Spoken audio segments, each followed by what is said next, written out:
सदगुरुदेव भगवान की जय। योग योगेश महापुर रामलाल जी, योग मार्तंड मुनीश्वर भगवान, हम सभी के प्राणाधार सस्वरूप सदगुरुदेव महाराज जी के श्री श्री चरण कमलों में साष्टांग दंडवत प्रणाम स्वीकार हो।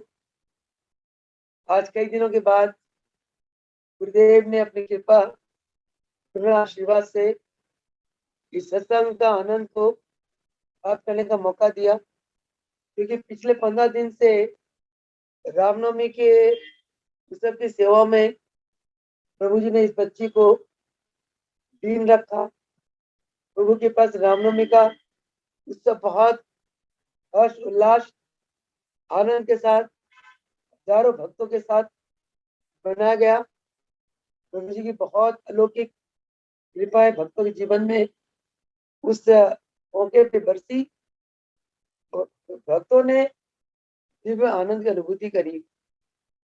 रामनवमी के बाद वे प्रभु जी ने उस महान अर्धा नगरी के महान पावन धाम की सेवा बख्श कर कल ही करनाल में अपने कृपा करुणा आशीर्वाद से बनाए हुए इस पावन धाम में बच्ची को ले आए। तो आज बहुत ही मन में खुशी हो रही थी कि आज प्रभु जी के सत्संग का फिर मौका मिलेगा। आइए सत्संग का आनंद ले। सत्संग नित्य प्रति करना चाहिए। महाराज जी फरमाते हैं कि कलयुग में अगर तुम संसार समुद्र को पार करना चाहते हैं तो सत्संग रूपी नौका का हमें सहारा लेना होगा, क्योंकि उस सत्संग रूपी नौका के जो खेवैया है वो सतगुरु भगवान स्वयं होते हैं। सतगुरु भगवान उस सत्संग रूपी नौका में हम बच्चों को बैठाकर उस सत्संग का ज्ञान आनंद बरसाते हुए आसानी से हमें और सागर से पार कर देते हैं। संसार समुद्र तो दुखों से भरा हुआ है, हर जगह दुख क्लेश चिंता रोग शोक, इन्हीं से संसार भरा हुआ है। जब हम संसार में आए हैं हमें जीना भी है, परंतु दुख क्लेश से जीना तो क्या जीना हुआ, उससे रोग और ज्यादा आ जाते हैं। महाराज जी फरमाते हैं कि संसार में आओ रहो, अपने जीवन का जो लक्ष्य है उस लक्ष्य की तरफ आगे बढ़ते हुए इस संसार में रहकर निर्लेप होकर रहो। संसार में रहते हुए एक दिव्य अमृत आनंद रस का पान करते हुए जियो, ये असली जीना है। संतों ने ऋषियों ने मुनियों ने कंदराओं में जाकर बहुत तप करा, साधन किए, साधन करके उन्होंने इस संसार में निर्लेप होकर रहने की युक्तियां निकाली। उन युक्ति में से एक युक्ति है जो आज के सत्संग में महाराज जी हमें ज्ञान देना चाहते हैं। वो क्या है कि मन क्या है? विचारों के समूह को मन कहते हैं। मानव के हृदय में 24 घंटे तरह तरह के विचार निकलते रहते हैं। मानव उस विचारों में वह रहता है। जब उसके विचार तामसिक होते हैं वो मानव तामसिक बन जाता है। जब विचार रासिक होते हैं रासिक बन जाता है। जब उसके विचार सात्विक होते हैं तो सात्विक बन जाता है। यानी कि मन ही सुख का कारण है, मन ही दुख का कारण है। संतों ने ऋषियों ने मुनियों ने इस मन के द्वारा दिव्य आनंद अमृत आनंद को प्राप्त करने की युक्ति कैसे निकाली? उन्होंने देखा कि मन का स्वभाव है प्रत्यक्ष धर्मी, यानी कि जहां से मन को सुख मिले मन उसी में लय हो जाता है। उस सुख को पाने के लिए मन आकर्षित हो जाता है, उस सुख के लिए मन आसक्त हो जाता है। तो आसक्त होकर जब तक उस चीज से मन को रस ना मिले तब तक मन उसी चीज को पाने के लिए प्रयास रहता है। और जब किसी भी चीज से मन को जल्दी से जल्दी आनंद की प्राप्ति हो जाती है तो उस चीज के प्रति मन को धीरे विश्वास भी हो जाता है। जैसे उदाहरण के लिए ले लो, मन ने आंख को इस्तेमाल करा, आंख के द्वारा विषय को भोगा, भोग के आनंद मिला उसको, तो उस आनंद को मन ने, उस आनंद के ऊपर मन को विश्वास हो गया, विषय भोग के ऊपर मन को विश्वास हो गया। मन ने ये मान लिया, अरे आंखों के द्वारा ये विषय भोग तो बहुत बढ़िया है, इस विषय से आनंद मिला, तो उस विषय भोगों के प्रति मन को धीरे विश्वास हो जाता है। इस प्रकार मन इंद्रियों को लेकर विषय भोगों में फंसा रहता है। तो मन जितना विषय भोगों में फंसता है उतना उसका जो अंतिम परिणाम क्या होता है, दुख, कष्ट, क्लेश।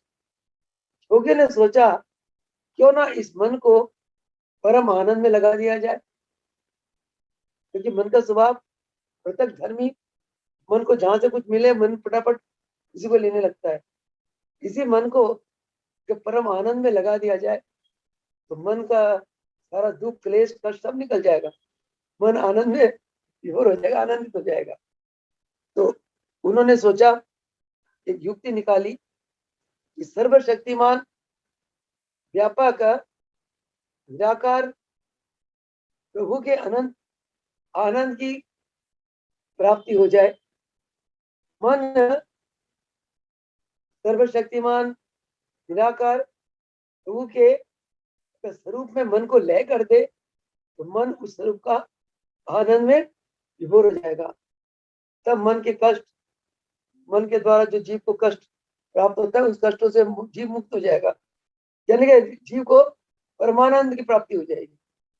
इसके लिए उन्होंने जब देखा कि उन्होंने मन को समझ लिया, ऋषियों ने, मुनियों ने, संतों ने मन को समझते हुए उन्होंने क्या करा, मन को संसार को मोहने वाला भगवान के पवित्र स्वरूप में, पावन अविनाशी स्वरूप में मन को लय कर दिया। और मन को लय करके फिर वो संसार में ऐसे रहने लगे जैसे पानी में कमल का पत्ता। कमल फूल के जो जड़े है वो हमेशा पानी में रहते हैं, परंतु कमल अपने पत्तों में पानी टिकने नहीं देता। उसी प्रकार संतों ने, ऋषियों ने, मुनियों ने क्या करा, अपने मन को होने वाला भगवान के दिव्य, निराकार, अविनाशी स्वरूप में मन को लय कर दिया। मन वहां से आनंद पाने लगा। जब मन को दिव्य आनंद की प्राप्ति होने लगी तो मन ने क्या त्यागा, विषय भोगों को त्याग दिया। विषय भोगों को त्यागते ही ऋषि मुनि संत इस संसार में ऐसे रहने लगे जैसे पानी में कमल का पत्ता रहता है। तो उन्होंने देखा कि मन सबसे ज्यादा नाम और रूपों में बदलता है। इसका नाम ये है, इसका नाम ये है, इसका नाम ये है, इसका रूप ऐसा है, इसका रूप ऐसा है। तो मन संसार में जब नाम रूप में फंसने लग गया तो मन की जो स्वभाव है चंचल हो गया, मन की वृत्तियां चंचल हो गई। चंचल वृत्तियां हमेशा दुख देती है। मन की चंचल वृत्तियां जीव को अशांत करती है। मन का स्वभाव चंचल कैसे बना, नाम रूपों में। संसार में असंख्य नाम है, असंख्य रूप है। मन जितना नाम रूपों में फंसता गया, चंचल होता गया। जितना चंचल होता गया, कर्म बंधन में फंसता गया। जितना कर्म बंधन में फंसता गया उतना मन 84 के चक्कर में चक्कर काटता गया। इतना सिंपल बात है। संतों ने, ऋषियों ने, मुनियों ने इसकी भी एक युक्ति निकाली। क्या युक्ति निकाली कि उन्होंने संसार के नाम रूपों को एक परमात्मा के नाम और रूपों में बदल दिया। इसी को कहते नाम। गुरु के चरणों में जाओ, नाम ले लो। किसका नाम ले लो? परमात्मा का, ईश्वर का। रूप को धारण करो। इसका रूप धारण करो। एक परमात्मा का, एक ईश्वर का, एक इष्ट का या एक गुरु का। संतों ने, ऋषियों ने, मुनियों ने, गुरुओं ने क्या करा? संसार के अनेक नाम रूपों को एक ईश्वर के नाम रूप में मन को लय कर दिया। उससे क्या हुआ? मन को एक ईश्वर के नाम और रूप में आनंद आने लगा और मन ने क्या करा? संसार के नाम रूपों को त्याग दिया। इससे क्या हुआ? मन केवल और केवल अपने इष्ट, अपने प्रियतम, अपने गुरु, अपने भगवान के नाम और रूप में लय हो गया। उससे क्या हुआ? मन की जो चंचल वृत्तियां हैं सब शांत हो गई। जब चंचल वृत्तियां शांत हो जाती है तो मन दिव्य आनंद को प्राप्त करता है। महाराज जी फरमाते थे, एक सदे सब साधे, सब साधे सब जाए। एक सदे सब साधे, एक को साध लो, सारी साधना तुम पालोगे। और सारे साधोगे तो कुछ भी नहीं प्राप्ति होगी।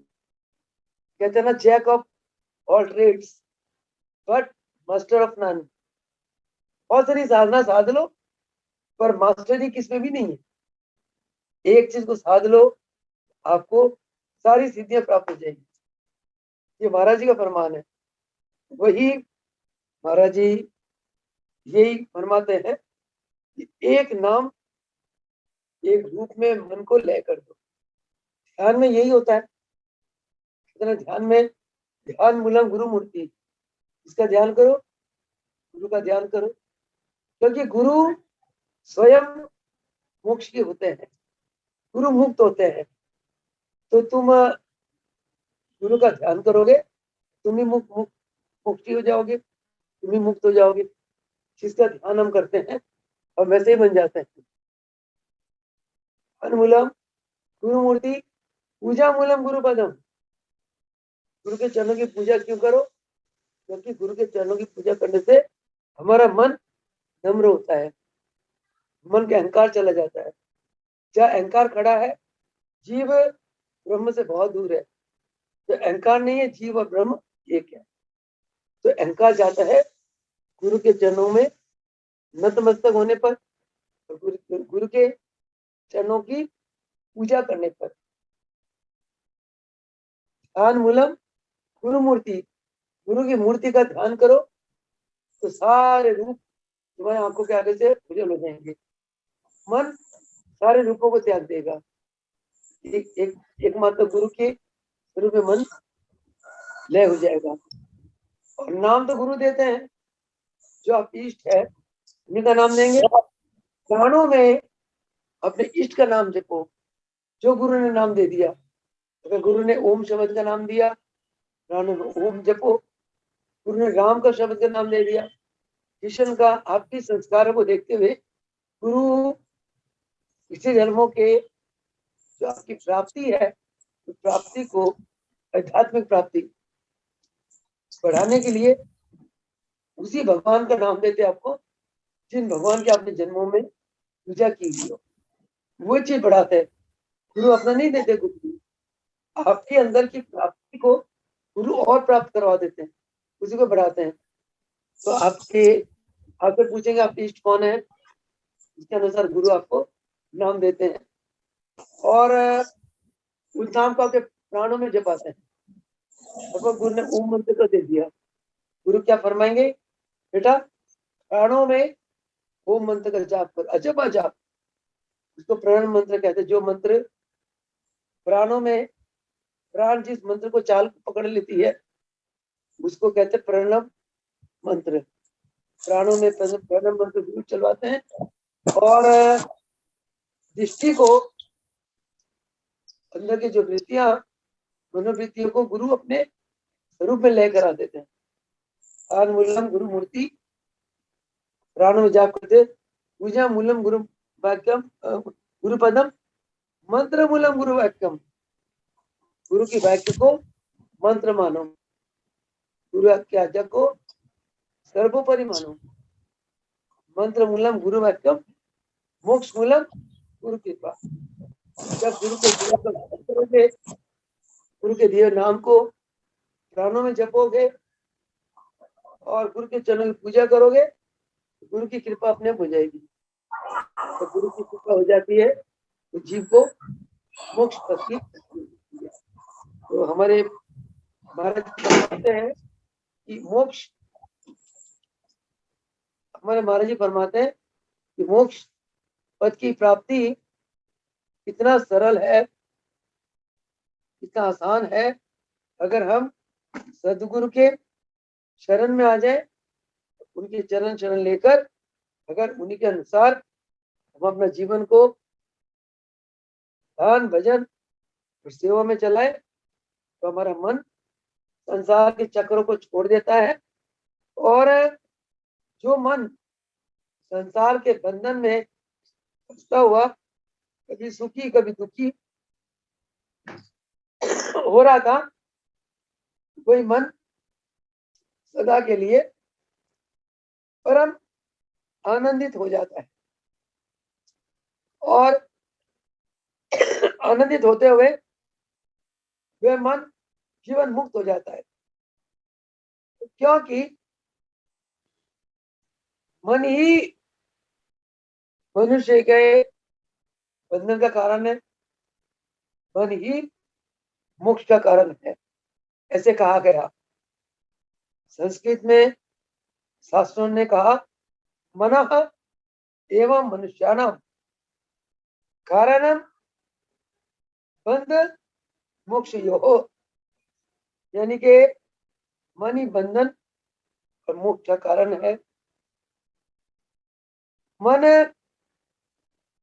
बंधन में कैसे फंसता है उसको हमने जान लिया कि नाम और रूप के द्वारा मन बंधन में फंस जाता है। अब इस मन को बंधन से हटाकर हम कैसे मोक्ष तत्व को प्राप्त कर सकते हैं, उसके लिए ऋषियों ने मुनियों ने बहुत सुंदर युक्ति बताई। क्या कि जिस अक्षर ब्रह्म से सारी सृष्टि का विकास हुआ, जिससे सभी नाम उत्पन्न हुए, जिसके शब्द और नाद ध्वनि उत्पन्न हुई है, जिसके आधार पर वेद शास्त्रों का निर्माण हुआ है, जिस ब्रह्म के प्रकाश से सूर्य चंद्र आदि नक्षत्र की उत्पत्ति हुई, जिस अक्षर ब्रह्म ओंकार की स्तुति उपनिषद करते हैं, जिसके एक कंपन से सारी सृष्टि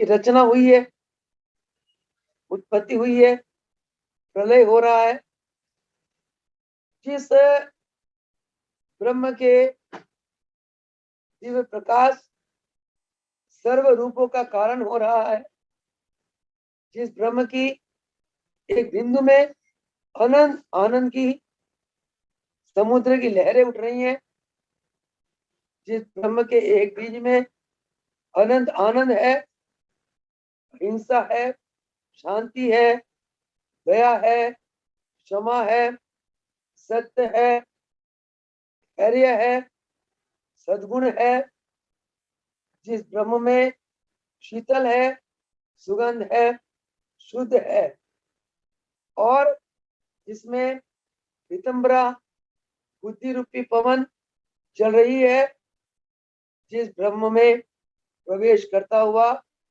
जीव शांत सागर में लय हो जाता है, जिस ब्रह्म में अमृत का भंडार छिपा हुआ है और जिस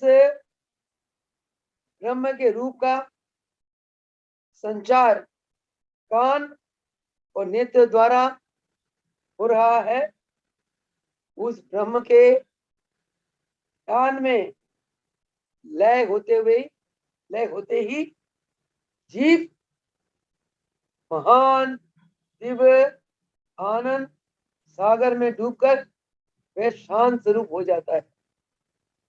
जब जीव इस प्रकार के आनंद स्वरूप में लय होता हुआ शांत स्वरूप हो जाता है, तब उस जीव को मोक्ष तत्व की प्राप्ति होती है। यानी कि मोक्ष पद को प्राप्त करने के लिए हमें सदगुरु के चरण शरण होकर अखंड ध्यान, अखंड समाधि की हमें प्रयास करनी पड़ेगी, क्योंकि जब तक हम मन को बार बार उस दिव्य अविनाशी ब्रह्म में लय नहीं करते, तब तक ये मन इंद्रियों के द्वारा क्षणिक सुख देने वाले विषयों को भोग कर 84 के चक्कर में फंसा रहता है। इसलिए मन को साधने के लिए गुरुओं ने क्या बताया? योग अभ्यास। योग का मतलब मन को चारों तरफ के प्रपंचों से हटाकर एक गुरु के दिए हुए नाम में, गुरु के रूप में लय करता हुआ जीव हमेशा के लिए महान दिव्य आनंदमय संसार समुद्र में लय होकर उस परम पद का अधिकारी बन जाता है, यानी कि उस परम पद को प्राप्त कर लेता है। तभी पतंजलि ऋषि ने योग के लिए क्या परिभाषा कही है? पहले परम ग्रंथों ने, वेदों ने योग की परिभाषा कही है, आत्मा का परमात्मा से मिलन का नाम ही योग है। आत्मा अपने अंदर है, शरीर का मालिक है, परमात्मा ब्रह्मांड का मालिक है। जब ये आत्मा परमात्मा से, आत्मा की परमात्मा लयता को जीव अभ्यास के द्वारा प्राप्त करता है, उसी को योग कहते हैं। इसी प्रकार पतंजलि ऋषि ने योग की परिभाषा क्या बताई? योगा चित्त वृत्ति निरोधा। चित्त वृत्तियों का निरोध का नाम ही योग, यानी कि चित्त की चंचल वृत्तियों को शांत कर देना, चित्त की चंचलता का निरोध कर देना, उसको समाप्त कर देना, उस चंचल वृत्तियों को अंतर्मुखी करते हुए शांत ब्रह्म के रूप में लय कर देना का नाम ही योग है। ये हमारे महाप्रभु रामलाल जी ने, उनके से भगवान ने, सस्वरूप देवदत्त भगवान ने इसी योग की ज्ञान देने के लिए संसार में प्रकट हुए हैं और प्रत्येक वर्ग के ग्रस्त ब्रह्मचारी, चाहे किसी वर्ग का कोई व्यक्ति हो, हर एक को इन तीनों महापुरुषों ने, गुरुओं ने योग की शिक्षा दी है और सारे संसार में योग फैलाया। तीनों भगवानों ने ये संकल्प लिया प्रत्येक गृहस्थियों को योगी बनाना है। इसके लिए दिन रात महाराज जी हम लोग को उपदेश करते रहे कि हमें नित्य प्रति योग साधना करना चाहिए। सुबह शाम दोपहर, जितना अधिक से अधिक, रात जितना अधिक से अधिक खाली समय हो, आप अभ्यास में बैठ जाओ। अभ्यास में बैठना सबसे उत्तम कर्म है। अभ्यास में बैठने से ही हमारी आत्मा का कल्याण होगा, नहीं तो यह आत्मा अंधकार में डूबा रहता है। जीव बार बार जन्म मरने के चक्कर में फंसा रहता है, यह आत्मा जीवात्मा महादुखी होती है। प्रभु जी फरमाते हैं भगवान ने हमें संसार में भेजा है आत्मा के विकास के लिए, आत्मा को चमकाने के लिए। उसके लिए हमने पुरुषार्थ खुद करना है। अपने पैरों में जूता खुद पहना है, तभी हम दूसरों के पैरों की कांटा निकाल सकते हैं। खुद अभ्यास करे, अभ्यास करके अपने आप को सक्षम बना ले, फिर दूसरों का अभ्यास कराए। जितना परहित परमार्थ में रहे, हित में रहे, जितना परमात्मा में रहेंगे उतना हमारे जन्मों के कर्म संस्कार जो इस जन्म में आध्यात्मिक पथ में विघन रूप खड़े रहते हैं, वो सभी विघन विपदाएं व्याधियां सब खत्म हो जाती हैं जब हम निष्काम कर्म करते हैं। निष्काम कर्म करने से जीव जन्म जन्मांतरों के कर्म संस्कार से मुक्त हो जाता है और बहुत आसानी से आध्यात्मिक पथ को तय करके एक दिन परम पिता परमेश्वर के साथ जीव अभेद हो जाता है, यानी कि मोक्ष हो जाता है, मोक्ष पद को प्राप्त कर लेता है। मोक्ष पद को प्राप्त करना कोई कठिन नहीं, केवल हमारी पुरुषार्थ की कमी होती है। आलस, प्रमाद, तामसिक वृत्तियां हमें सत्कर्म करने से रोकते हैं। हमने मन के आदि नहीं होना। मन का जो दास होता है वो आजीवन दुखी रहता है। महाराज जी फरमाते थे पराधी ने सुख सुपने नहीं। तुम किसी के पराधी में रहोगे, सुपने में भी तुमको सुख नहीं मिलेगा।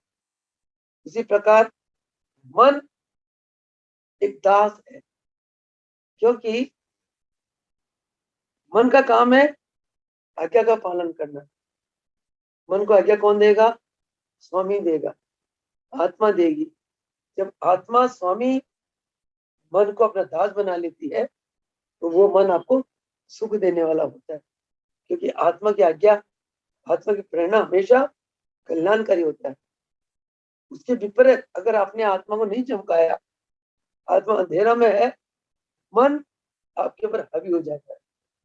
यानी नौकर मालिक के ऊपर हावी हो गया, नौकर मालिक को चलाएगा, आप बताओ मालिक कहाँ सुख पाएगा?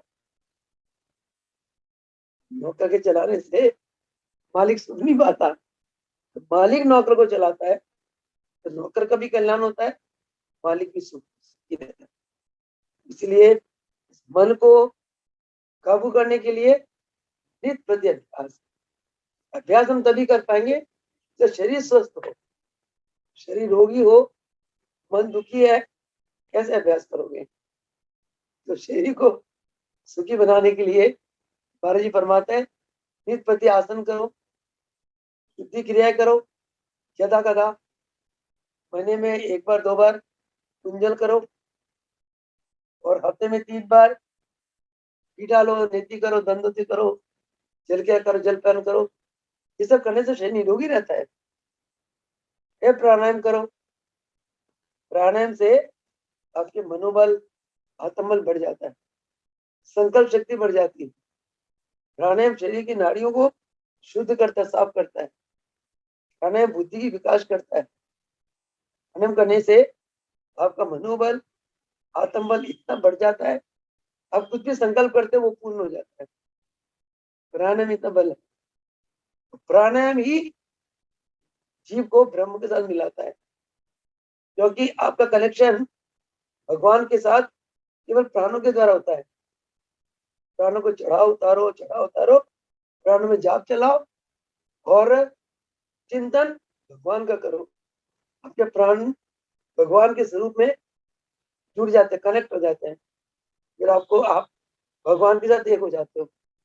आपको अपना भान नहीं रहता, अपनापन भूल जाता है, यानी कि अहम चला जाता है। जब आप भगवान के स्वरूप में लय हो गए, अपना स्वरूप आप भूल गए, तो आप अहंकार चला गया। जब तक आपका अंदर अहंकार खड़ा है, आपके वृत्तियां भगवान के स्वरूप में लय हो ही नहीं सकती। तभी कहा गया अहंकार जीव को ब्रह्म से दूर रखता है। इस अहंकार को खत्म करना है, उसके लिए गुरु के शरण, गुरु का आशीर्वाद, गुरुचरण की सेवा गुरु का कार्य। गुरु का भोजन ही होता है शिष्य का अहंकार का को निकाल देना, उसका भोजन। महाराज जी फरमाते थे कि बेटा तुम अपना हेम मेरे को दे दो, मेरे से सब कुछ ले जाओ। मेरे को खुद कहा, कहते समय है तो मुझे दे दे और मेरे से सब कुछ ले जा। और तो संसारिक चीजें हम चढ़ाते रहे महाराज जी को। महाराज जी को इन चीजों की कोई खुशी नहीं। कहते इन चीजों का क्या है, ये तो रिद्धि सिद्धि तो योगी के चरणों में खेलती रहती थी। मेरा रिद्धि सिद्धि योगी के चरणों की दासी है। योगी तो एक संकल्प करे, पता नहीं क्या क्या क्या कुछ करते, किस्मत बदल देते हैं। जो योगी बच्चा होता है, गुरु का सेवक होता है, मौत भी दासी की तरह उसे आज्ञा मांगती है। गुरु के सेवक को मौत नजदीक नहीं आ सकती, डरती है वो। कहती है महाराज मुझे आज्ञा दो, बच्चे को ले जाऊं। जब तक गुरु का हुक्म नहीं होता, गुरु के बच्चे को कोई छू नहीं सकता। ये होते गुरु।